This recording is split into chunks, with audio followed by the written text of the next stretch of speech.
May isang taon na mula nang bumalik ang dating Kapuso star at binibining Pilipinas International na si Krista Kleiner sa bahay ng kanyang mga magulang sa California. Hiwalay na siya sa napangasawa niyang Malaysian businessman. We had some disagreements. Things happened that I felt really shouldn't happen and weren't appropriate to be happening in a marriage, and we tried to work it out.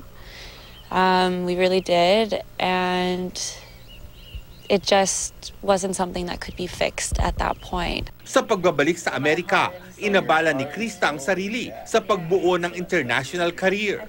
Ginamit niya ang naranasang sakit sa pagsulat at pag-record ng mga awitin.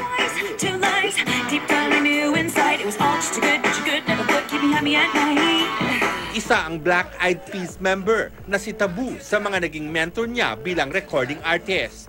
Now I'll be following up with some really cool contacts of mine. Sobrang focused si Krista sa pagbuo ng kanyang international showbiz career. I'm taking voice classes, writing, recording. I'm taking acting classes. I am working with a team and co-producing a technology show. Sa bahay na ito kasama ang kanyang pamilya, sinimulan ni Kristang ayusin ang lahat sa kanyang buhay.